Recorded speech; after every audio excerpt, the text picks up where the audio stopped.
श्रीकृष्णाय परब्रह्मणे नमः। श्रीमद्भगवद्गीता ध्यानश्लोकाः। नमोऽस्तु ते व्यासविशालबुद्धे पुल्लारविन्दायतपत्रनेत्र येन त्वया भारततैलपूर्णः प्रज्वालितो ज्ञानमयप्रदीपः प्रपन्नपारिजाताय स्तोत्रवेत्रैकपाणये ज्ञानमुद्राय कृष्णाय गीतामृतदुहे नमः। सर्वोपनिषदो गावो दोक्ता गोपालनन्दनः पार्थो वत्सत्सुधीर्भोक्ता दुक्तं गीतामृतं महत्।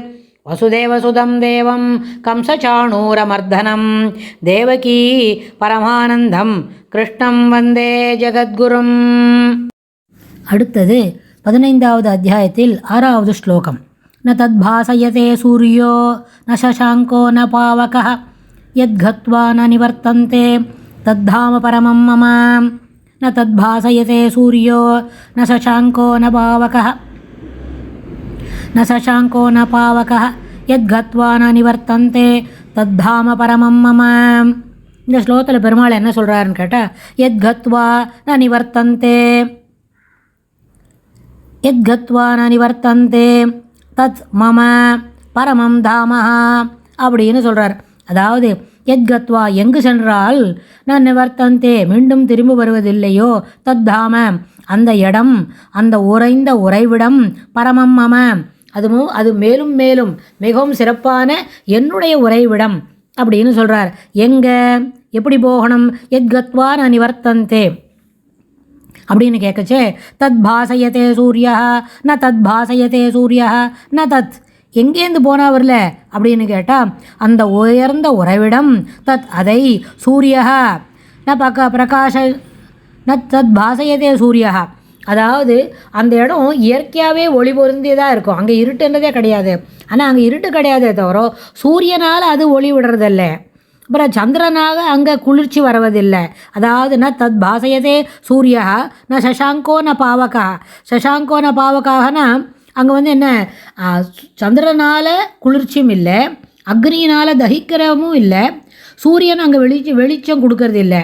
ஆனால் அந்த இடம் என்னது, மிகவும் உயர்ந்தானது, மிகவும் உயர்ந்ததானது, மிகவும் சிறப்பானது, பரம உத்தமமானது. அது என்னது இடம்? அது பரமம் மம என்னுடைய உறைவிடம். தத்தாம பரமம் மம அது என்னோட சிறந்த உத்தமமான உறைவிடம்.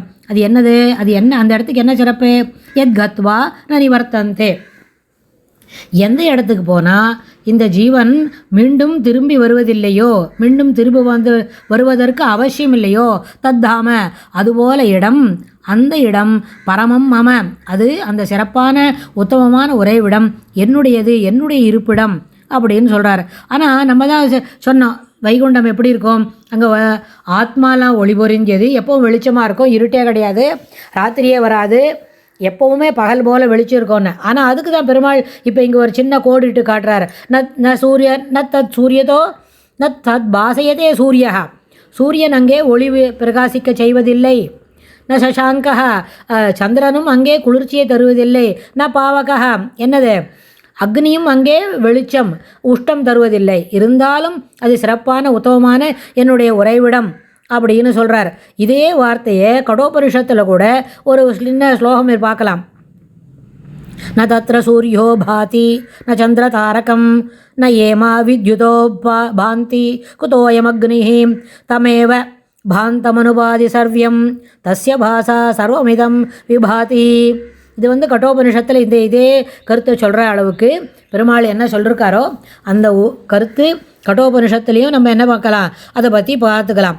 அதனால் இங்கே ஒரு ஜீவன் இங்கேருந்து ஒரு உத்தமமான இடத்துக்கு போகிறது அப்படின்னா, சென்ற ஸ்லோகத்தில் பார்த்தோம், இரட்டைகளை விட்டவன், அதாவது இன்பம் துன்பம் சுகம் துக்கம் அதெல்லாம் அதுபோல் இரட்டைகளிலிருந்து விடுபட்டு அமூடாக அஜ்ஞானம் ஒழிந்து அவ்யயம் அந்த முடிவில்லாததை மீண்டும் மீண்டும் தொடர்பு இழைக்கிறது, அந்த தொடர்பையும் அறுத்து கொண்டு எந்த பதவியை அடைகிறார்களோ அந்த இடம் பரமம் தாம தத் தாம பரமம் மம அந்த சிறப்பான உத்தமமான உறைவிடம் என்னுடையது அப்படின்னு சொல்லி இந்த ஸ்லோகத்தில் நமக்கு தெளிவுபடுத்துகிறார். இதுக்கு அடுத்த ஸ்லோகத்தில் இன்னும் என்ன சொல்லித்தரார் அப்படின்னு நம்ம பார்க்கலாம்.